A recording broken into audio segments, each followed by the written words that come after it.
vida, un día más de salud, un día más que podemos estar acá en la casa de oración, ¿cierto? Para poder adorar el nombre del Señor, para poder orar, presentar nuestras necesidades y también para poder aprender de la palabra de Dios. Amén. El día de hoy, mis queridos hermanos, nos toca estudiar el Evangelio de Mateo en el capítulo 27. Así que ahí le invito a abrir su Biblia, Evangelio de Mateo, capítulo 27.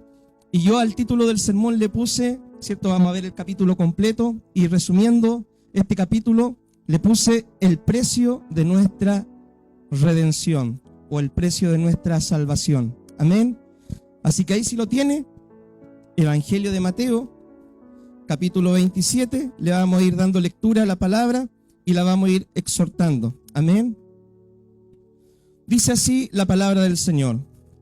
Venida la mañana, todos los principales sacerdotes y los ancianos del pueblo entraron en consejo contra Jesús para entregarle a muerte. Y le llevaron atado y le entregaron a Poncio Pilato, el gobernador. Amén. Bueno, nosotros, como hemos estado aprendiendo en los evangelios, los líderes religiosos no querían nada con Jesús. Rechazaron su mensaje, rechazaron, ¿cierto?, su persona, no creían quién era Jesús, no le querían dar una oportunidad al Señor, y lo único que buscaban era, ¿cierto?, una ocasión para poder condenarle, dejarle mal, enjuiciarle, llevarle a la muerte. Y finalmente, ¿cierto?, como vimos nosotros en el capítulo anterior, Jesús fue traicionado por uno de sus discípulos, ¿cierto?, que se llamaba Judas Iscariote, uno de sus apóstoles de confianza. Él ofreció entregarlo, ¿cierto?, al Señor por 30 piezas de plata. Y así Judas, ¿cierto?, concretó la traición. Finalmente arrestan a Jesús y lo llevan a juicio, ¿ya? Primeramente lo llevan a Pilato. Pilato era el gobernador romano en aquel entonces. ¿Y por qué lo llevan a él?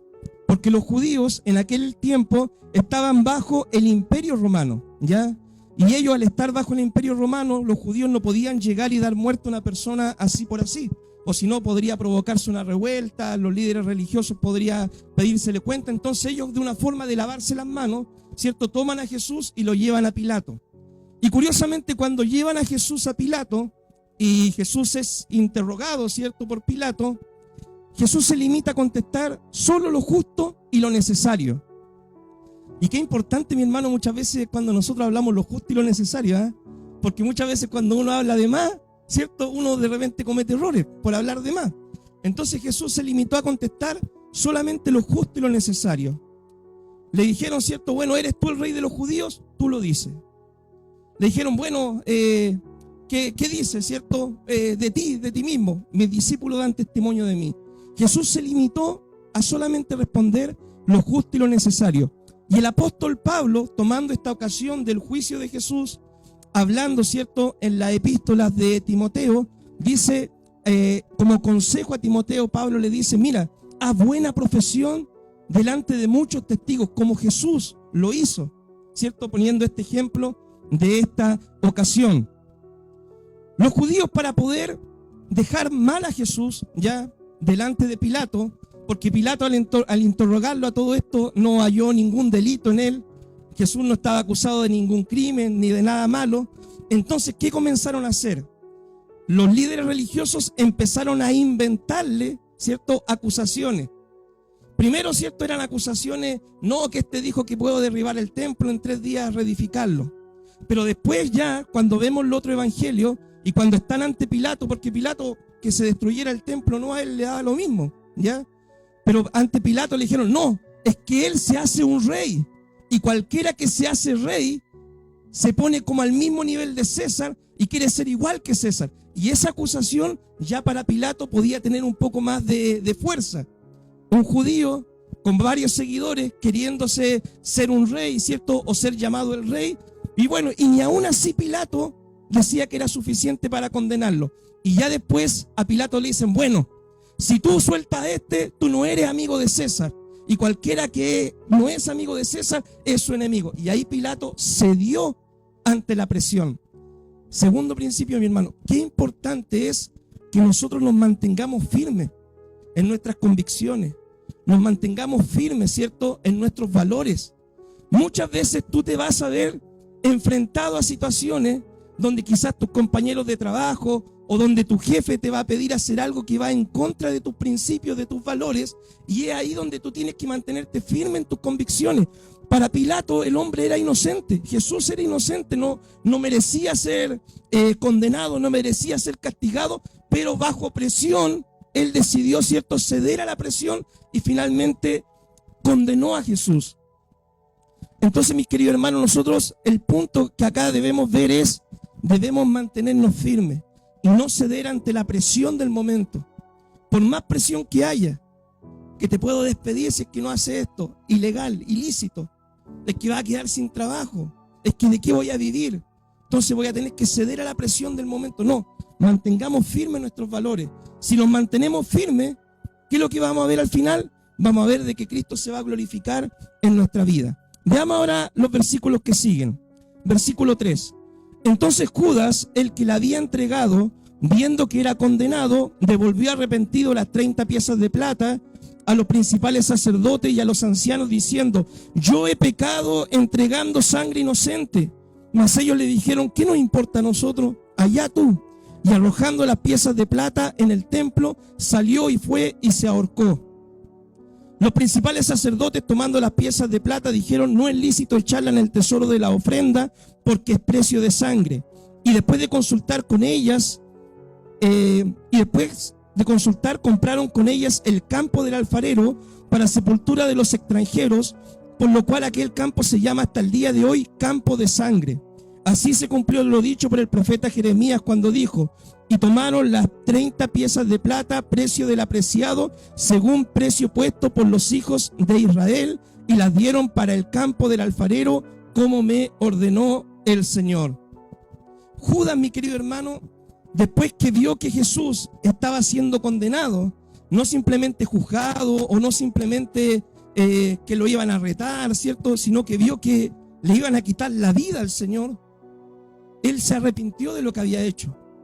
Se arrepintió, ¿cierto?, y trató de remediar su error.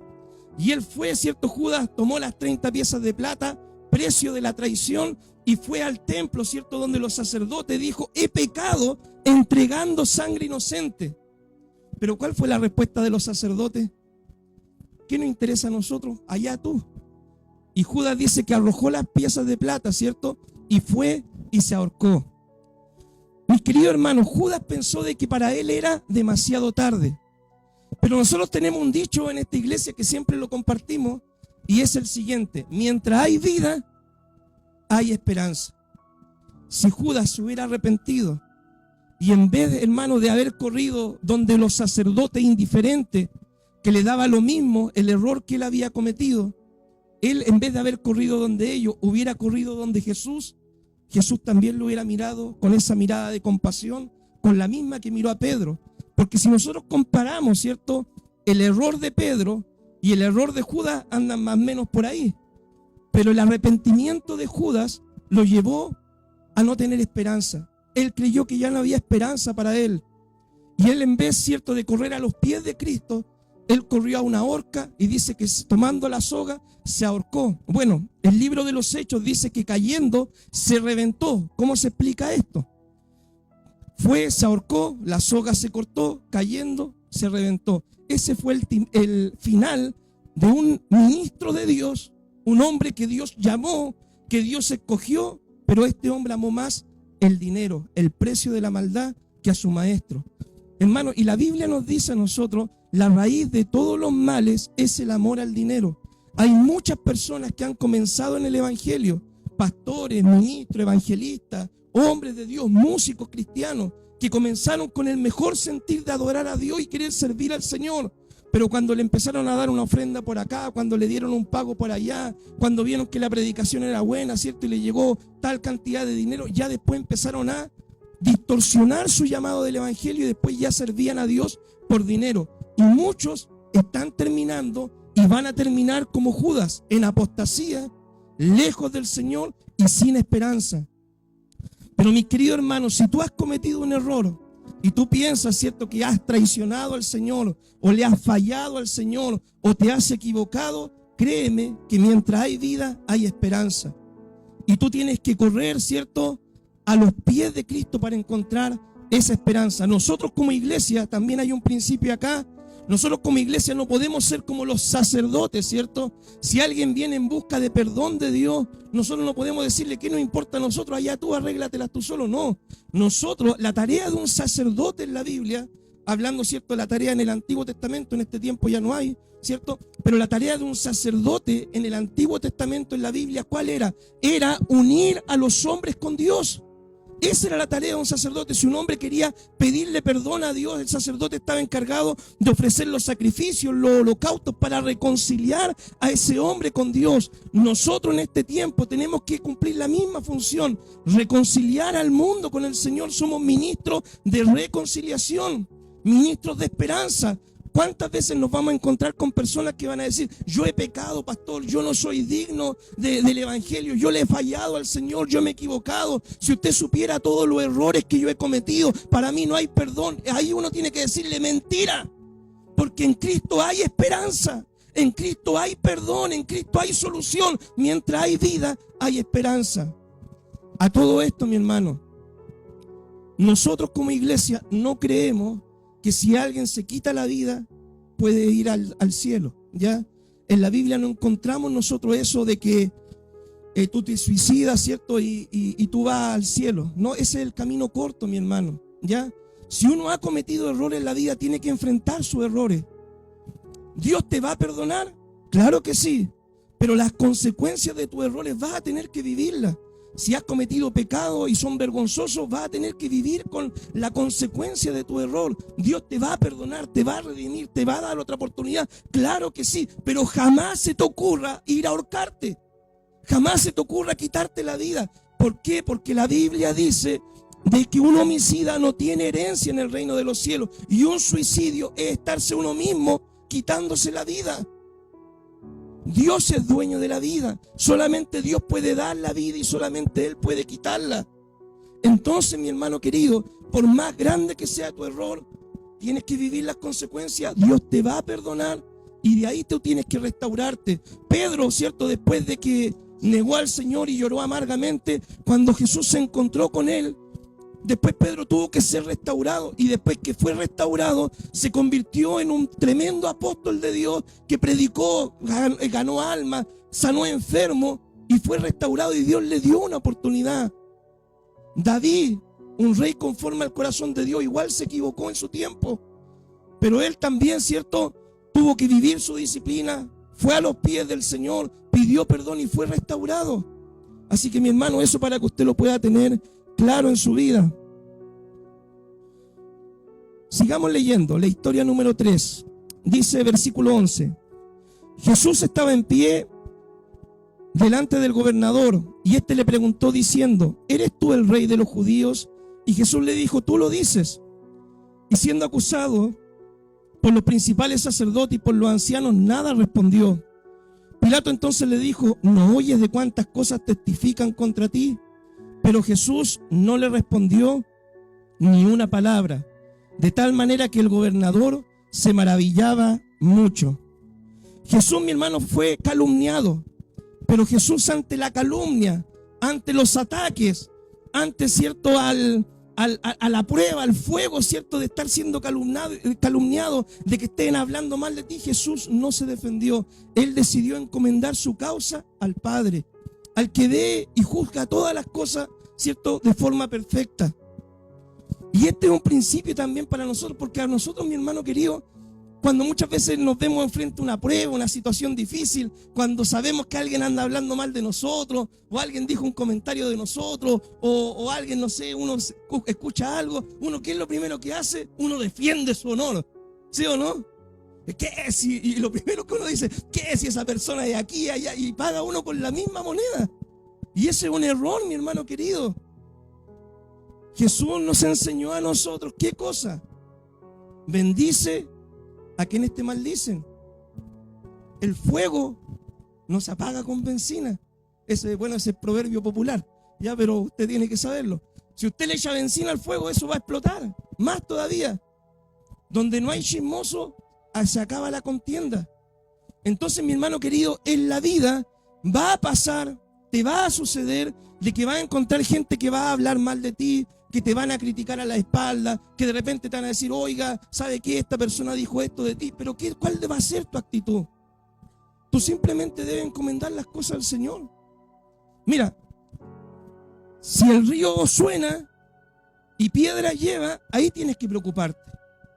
Si están hablando mucho de ti y lo que están diciendo de ti o te enteras que están diciendo de ti en realidad es verdad, debes preocuparte porque quizás tiene un punto ciego en tu vida que no te estás dando cuenta. Pero si te están inventando calumnias, como en el caso de Cristo, no, que dijo que esto, no, que esto otro, no, y eran puras mentiras. Si hablan mal de ti y te inventan cosas, bueno, la Biblia también dice, bienaventurados sois cuando hablen mal de vosotros, ¿cierto? Y os vituperen, ¿cierto? Y digan toda clase de mal contra vosotros, mintiendo. Pero ¿cuál va a ser nuestra actitud?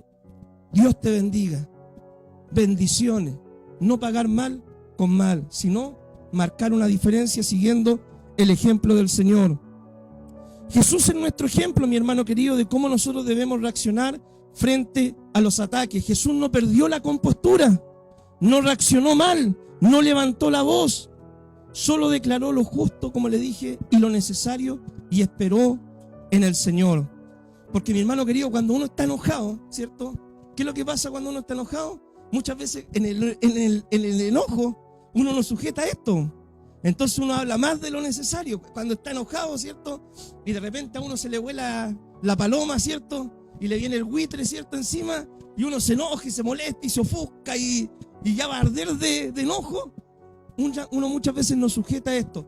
Y esto, ¿cierto? Que es la lengua, dice que es un miembro muy pequeño, pero que nos puede meter en grandes problemas. ¿Cuán grande bosque puede encender este pequeño miembro si nosotros no lo sabemos utilizar con sabiduría? Por eso, mi hermano, por más fuerte que sea la situación, deje las cosas en manos de Dios, bendiga y deje todo, ¿cierto?, en las manos del Señor. Amén. Sigamos leyendo ahora, versículo 15. Ahora bien, el día de la fiesta acostumbraba el gobernador soltar al pueblo un preso, al que quisiesen. Y tenía entonces un preso famoso llamado Barrabás. Reunidos pues ellos, les dijo Pilato, ¿a quién queréis que os suelte? ¿A Barrabás o a Jesús llamado el Cristo? Porque sabía que por envidia le habían entregado. Y estando él sentado en el tribunal, su mujer le mandó a decir, no tengas nada que ver con ese justo, porque hoy he padecido mucho en sueños por causa de él. Pero los principales sacerdotes y los ancianos persuadieron a la multitud que pidiese a Barrabás y que Jesús fuese muerto. Y le respondió el gobernador y les dijo, ¿a quién queréis que os suelte? Y ellos dijeron, a Barrabás. Pilato les dijo, ¿qué pues haré de Jesús llamado el Cristo? Todos le dijeron, sea crucificado. Y el gobernador les dijo, pues qué mal ha hecho. Pero ellos gritaban aún más, diciendo, sea crucificado. Viendo Pilato que nada adelantaba, sino que se hacía más alboroto, tomó agua, se lavó las manos delante del pueblo, diciendo, inocente soy yo de la sangre de este justo, allá vosotros. Y respondiendo todo el pueblo dijo, su sangre sea sobre nosotros y sobre nuestro hijo. Tremendo juicio que se están echando encima, ¿cierto? Entonces le soltó a Barrabás y habiendo azotado a Jesús, le entregó para ser crucificado. Entonces los soldados del gobernador llevaron a Jesús al pretorio y reunieron alrededor de él a toda la compañía y desnudándole, le echaron encima un manto escarlata y pusieron sobre su cabeza una corona tejida de espinas y una caña en su mano derecha e hincado la rodilla delante de él le escarnecían diciendo, salve rey de los judíos, y escupiéndole tomaban la caña y le golpeaban en la cabeza. Después de haberle escarnecido, le quitaron el manto, le pusieron sus vestidos y le llevaron para crucificarle. Mi hermano querido, Pilato pensó, ¿cierto?, que con lavarse las manos, él simplemente se deshacía del asunto, no iba a ser culpable, la culpa iba a ser de los judíos, y él iba a salir, ¿cierto?, de ese problema sin tener ninguna culpabilidad, ninguna responsabilidad. Y esa es la actitud que muchas veces tienen personas en el día de hoy, ¿ya? No, vamos a la iglesia. No, yo no quiero nada con ir a la iglesia por ahora. No digo que estoy cerrado completamente. Alguna vez voy a ir. Alguna vez voy a ir a un templo. Alguna vez voy a servir a Dios. Todavía no es mi tiempo, ¿cierto? Y muchas veces hay personas que tienen esa actitud, ni muy adentro ni muy afuera. Se lavan las manos simplemente. Pero déjeme decirle que si usted el día de hoy está escuchando este mensaje, usted va a salir de la puerta de ese templo y puede salir en dos situaciones. Usted puede salir salvo y redimido por el Señor, perdonado, con vida eterna, o usted puede salir de ese templo bajo condenación y si usted se muere no va a ser salvo. Pero en el reino de Dios no está la opción de lavarse las manos. En el reino de Dios no existe eso de un día sí, un día no. Soy, no soy, bueno, vamos a ver. No existe eso. En el reino de Dios, ¿cierto? No existe en cuanto a qué voy a hacer de Cristo en mi vida. No existe el color gris. No existe. O es blanco o es negro. Pero en cuanto a mi decisión de qué es lo que voy a hacer de Cristo en mi vida, no existe el color gris. El lavarse las manos no existe. Pilato pensó de que él había escapado del juicio de Dios, pero finalmente él quedó bajo el juicio de Dios, condenado, ¿cierto? Por no haber aceptado al Señor y no haber hecho nada, ¿cierto? Para poder detener lo que estaban haciendo los líderes judíos. En este pasaje que nosotros leemos, vemos varias actitudes de diferentes personajes. Por ejemplo, vemos, ¿cierto?, de que Pilato se mostró indiferente. Él simplemente se lavó las manos y dijo, yo no quiero tener nada que ver con el problema. Se mostró indiferente, como muchas personas hoy en día. No me molesta la iglesia, no me molesta el Señor, pero tampoco voy a ser parte de ella. Quiero seguir viviendo mi vida a mi manera. Vemos de que la actitud de la mujer de Pilato fue temerosa. Oye, viejo, pero anda a la iglesia. Oye, pero y si vamos a la iglesia y busquemos de Dios y busquemos del Señor.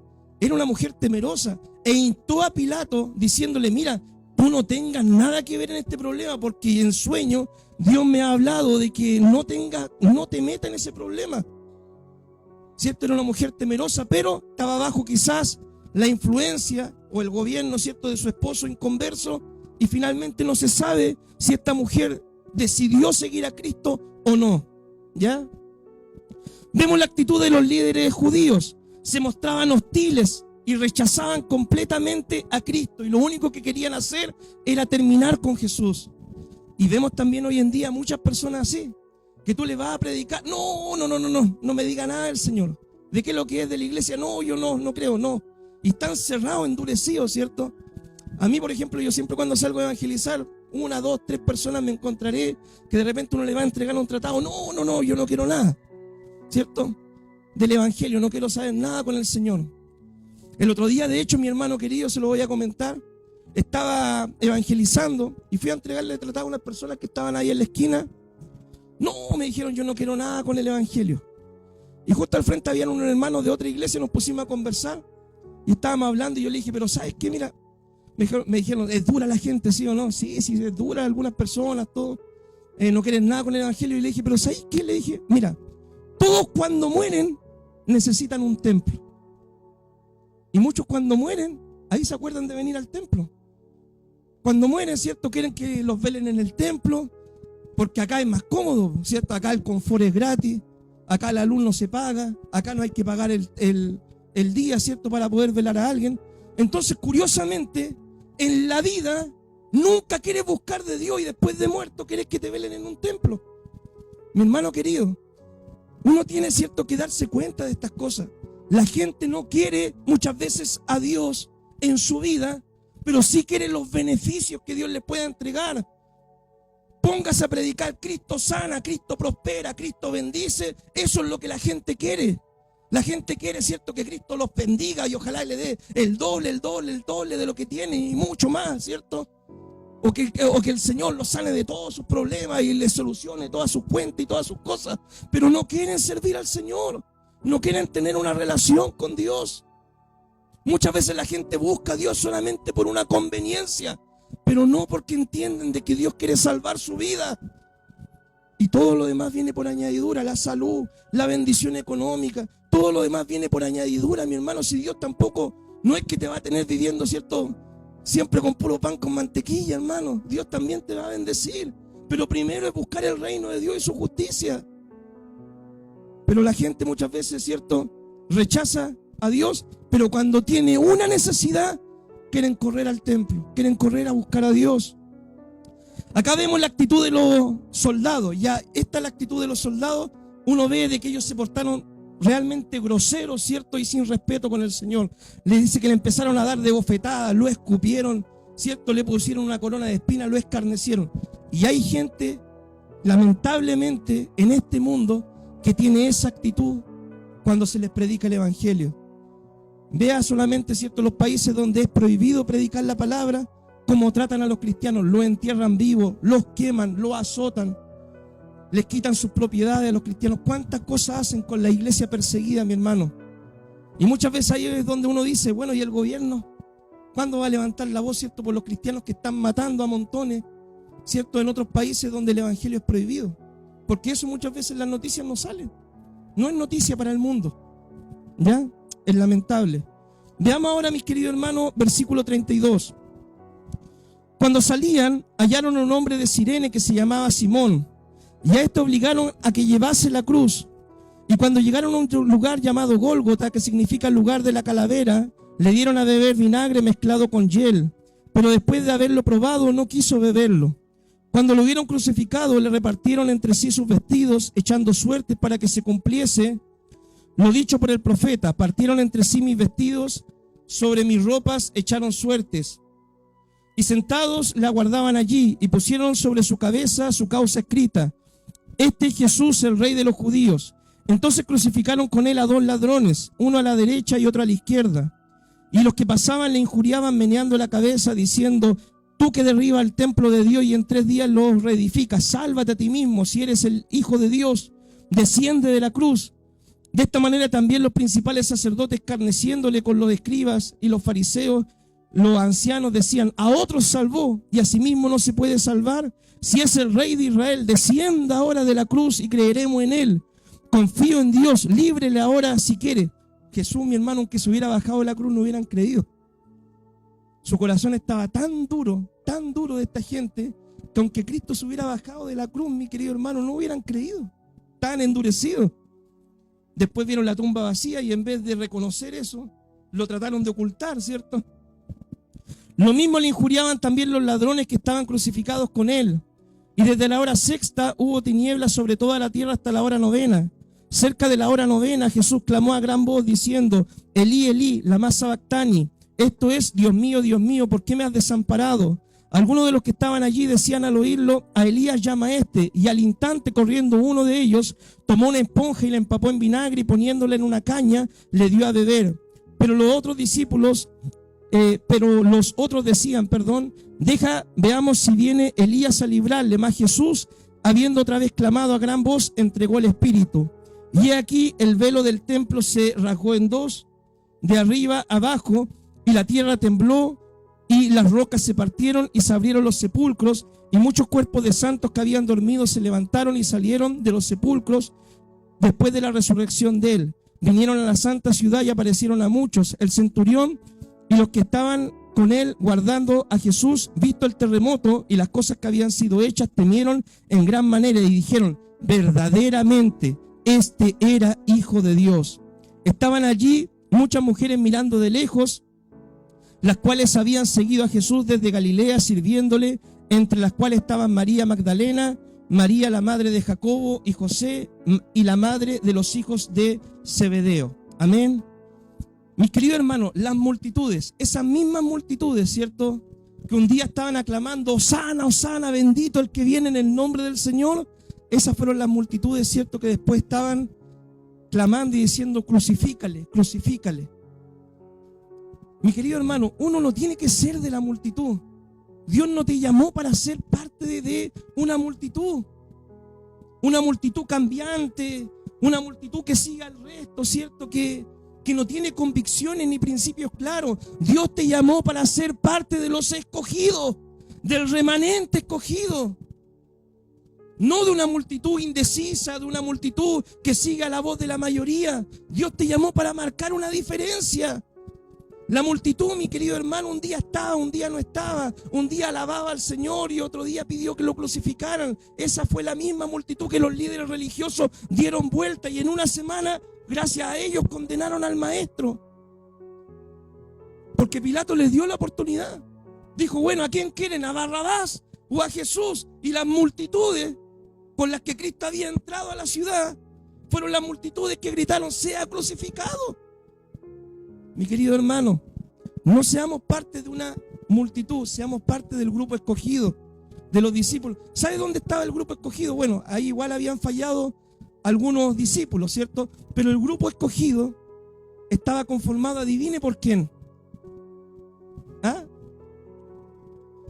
Por las mujeres, mujeres fieles. Y las mujeres, mi hermano querido, tienen una particularidad que son bien fieles al Señor. Algunas veces más fieles que los propios hombres. Las mujeres siempre son mujeres de oración, mujeres que les gusta crecer en el Señor, que les gusta buscar de la palabra. Y cuando todos los discípulos dejaron solo al Señor en el huerto, y solamente el único de los discípulos, dice la Biblia, que quedó fue Juan, el discípulo amado, ahí al pie de la cruz estaban las mujeres, el grupo de mujeres fieles del Señor.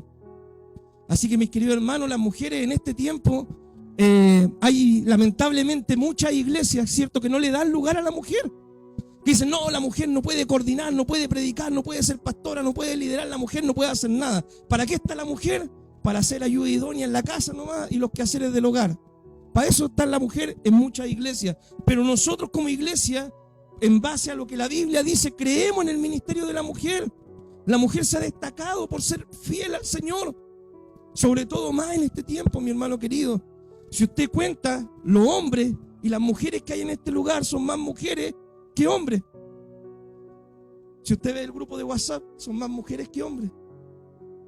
Entonces, mi hermano querido, las mujeres tienen ahí un punto, ¿cierto?, a su favor. Nosotros los hombres no tenemos que quedarnos atrás. Tenemos, ¿cierto?, que seguir el ejemplo de Juan. Ser fiel al Señor, a pesar de que quizás a Juan lo podían haber metido preso o lo hubieran crucificado igual junto, pero Juan se mantuvo fiel. Los otros discípulos, ¿cierto?, no estuvieron fieles. Mi hermano querido, Jesús en la cruz pagó el precio de nuestra salvación. Dice la palabra que Dios el Padre cargó el pecado de toda la humanidad en Cristo. Jesús pagó el precio. Él es el Cordero de Dios que quita el pecado del mundo. Cuando Cristo murió en esa cruz, Cristo murió ¿por quién, mi hermano? ¿Murió por el pueblo de Israel solamente? ¿Murió por los que iban a creer solamente? Cristo en la cruz murió por toda la humanidad.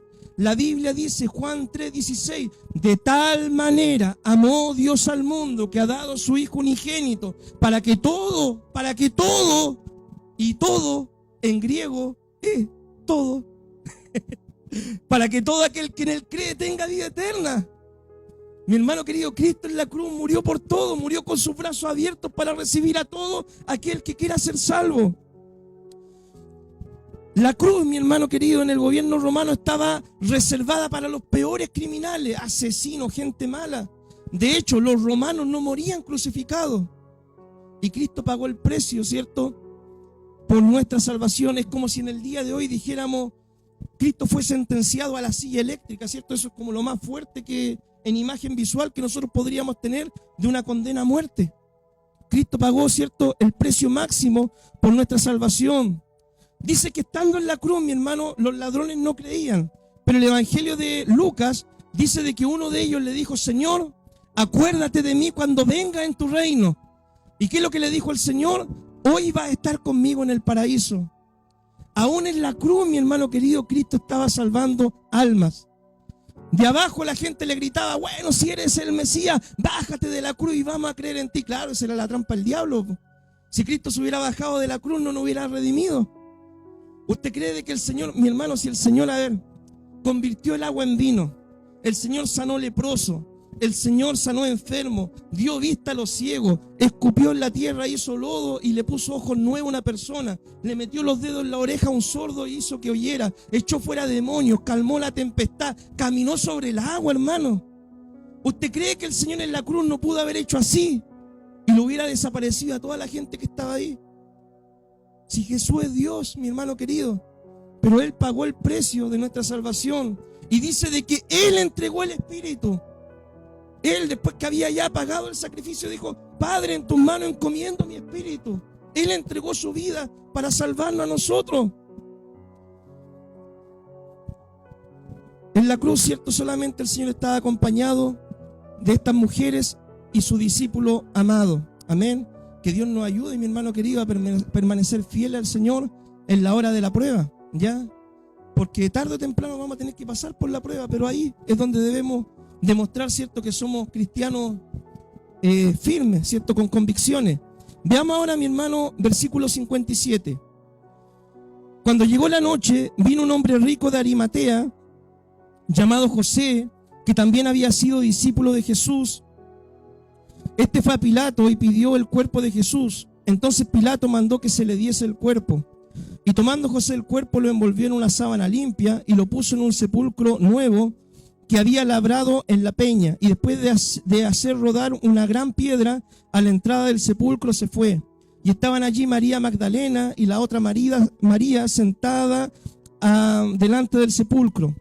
Al día siguiente, que es después de la preparación, se reunieron los principales sacerdotes, los fariseos, ante Pilato, diciendo: Señor, nos acordamos que aquel engañador dijo, viviendo aún, después de 3 días resucitaré. Manda pues que se asegure el sepulcro hasta el tercer día, no sea que vengan sus discípulos de noche y lo hurten, y digan al pueblo: resucitó de entre los muertos, y será el postrer error peor que el primero.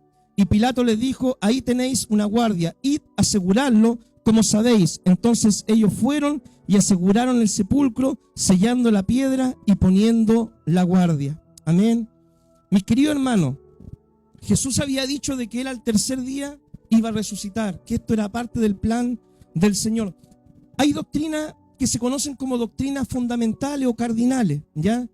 Una de las doctrinas es que Cristo, ¿cierto?, murió en la cruz para salvación de nuestros pecados. Eso todo cristiano debe creerlo para poder ser salvo, ¿ya? De que uno no es salvo por mérito propio o por lo que uno haga, sino que es salvo por el sacrificio de Cristo, ¿ya? Otra doctrina que es fundamental, obviamente hay muchas, ¿cierto?, pero el nacimiento virginal de Cristo, ¿cierto?, que Cristo vino por medio de la Virgen María, también de que Cristo va a volver en los cielos por su iglesia, son doctrinas cardinales. Y una de las doctrinas cardinales es que Cristo resucitó al tercer día, ¿ya? Que la tumba de Cristo es la única tumba que está vacía. Si la tumba de Jesús tuviera los huesos de Jesús, Jesús sería simplemente un líder religioso más, una persona famosa de la época que vivió y fue de gran influencia. No sería diferente a Mahoma, a Gandhi, ¿cierto?, a algún líder famoso, a algún filósofo, no sería diferente a ellos. Pero lo que hace diferente a la persona de Cristo es que su tumba está vacía. La muerte no pudo retener a Jesús en esa tumba, porque el aguijón de la muerte es el pecado, y Cristo no cometió pecado. El diablo, la muerte, no tenía potestad sobre la vida, el cuerpo de Jesús. Y Cristo, ¿cierto?, en esa tumba estuvo allí. Ahí es también donde él le dice al ladrón de la cruz, ¿cierto?, hoy día va a estar conmigo en el paraíso. Se reunió con él. En la epístola de Primera de Pedro, ¿cierto?, dice la palabra que fue y predicó también en los lugares, ¿cierto?, de abajo a los espíritus encarcelados. Le aclaró el panorama por qué estaban ahí condenados y que él había vencido en la cruz. Y bueno, ahora nos tocaría ver el próximo, ¿cierto?, sábado, con la ayuda del Señor, Mateo 28, que es que Cristo resucitó, ¿ya? Pero mis queridos hermanos, esta es una doctrina, ¿cierto?, fundamental del cristianismo, que Cristo murió por nuestros pecados y Cristo resucitó para darnos salvación y vida eterna. Y así como Cristo resucitó, Él nos promete que un día nosotros vamos a resucitar también. Los que van a morir, ¿cierto?, antes que Cristo venga, un día van a resucitar. Sus cuerpos, ¿cierto?, se van a levantar gloriosos para unirse a su alma, ¿cierto?, y vivir con un cuerpo glorificado por la eternidad. Y aquellos que estemos vivos, dice la palabra que en un abrir y cerrar de ojos seremos arrebatados, ¿cierto?, y seremos transformados para estar con el Señor en gloria. Algo curioso es que cuando Cristo, ¿cierto?, expiró en la cruz, también hubieron otros que resucitaron. Eso se conoce también como las primicias, ¿cierto?, en la resurrección. Pero mi hermano querido, me gustaría terminar con una pequeña historia, ¿cierto?, para que podamos entender este capítulo de forma global. Había una vez un rey que amaba a su pueblo, pero había un problema en la ciudad. El palacio estaba en una parte, había un gran río que separaba al palacio del resto del pueblo. Y era tanto el amor que tenía el rey por su pueblo, que él quería conectar su palacio con su pueblo, con su gente. A pesar de que la gente del pueblo obviamente no era la mejor ni la más perfecta, muchos quizás no tenían una buena vida, pero el rey quería unir su palacio con el pueblo para poder enseñarle las leyes del reino, para poder enseñarle cómo podían vivir ellos, no simplemente como gentiles, sino vivir bajo un reinado en la nobleza, ¿cierto? No como salvajes, sino enseñarle a vivir como viven los reyes, como viven los hijos del rey. Y el rey un día dijo, bueno, ¿quién va a construir un puente que una mi palacio con mi pueblo? Lanzó la oferta y ninguno de los maestros, ¿cierto?, quiso hacer el trabajo.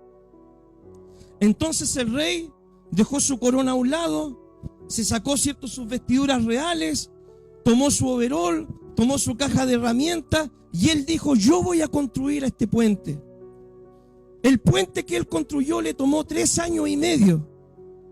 Y desde ese día que el rey construyó este puente que une su palacio con el resto del pueblo, él bautizó a este puente como el puente de la esperanza. Y todo aquel del pueblo que quiera visitar al rey debe pasar obligatoriamente por el puente de la esperanza, donde va a encontrar al rey, el palacio del rey con las puertas abiertas para recibir a todos los que quieran ser parte de su reino. Esto es lo que hizo Jesús para con nosotros. Él dejó su trono de gloria para venir acá a la tierra y construir un puente que nos una, ¿cierto?, al hombre con Dios. Ese puente se llama la cruz. Ese puente es la salvación que Cristo ofrece en la cruz. Y todo aquel que corre a la cruz de Cristo para buscar perdón, salvación y oportunidad, tiene perdón. Y Dios lo recibe y ahora es parte de su reino. Amén. Que Dios les bendiga, mi hermano querido. Oramos al Señor. Padre, te damos gracias, Dios, por esta enseñanza. Amado Dios, abre cada día, Dios mío, nuestro entendimiento, nuestro corazón. Amado Dios, tú pagaste un gran precio, Señor, por nuestra salvación. Tú diste tu vida ahí en la cruz, Señor, para que todo aquel que en ti crea, Señor, tenga salvación, perdón, vida eterna, Señor. Amado Dios, tu palabra declara, Dios mío, que tú resucitaste al tercer día. Amado Dios, y esto nos da esperanza a nosotros, Señor, de que nuestra vida no termina simplemente en el ahora, en este momento, sino que hay una salvación, una vida eterna para disfrutar contigo el día de mañana. Amado Dios, te damos gracias, Dios, por esta esperanza gloriosa, Señor, por tu cruz, Señor. Amado Dios, te damos gracias por pagar, Señor, el precio de nuestra salvación. Te adoramos y te honramos, Señor, y te agradecemos, Señor, por el sacrificio que tú hiciste para darnos perdón, Señor, y vida eterna. Gracias, Jesús. Amado Dios, te honramos y te bendecimos y en tus manos dejamos este tiempo de enseñanza en el nombre de Jesús. Amén y amén. Que Dios les bendiga.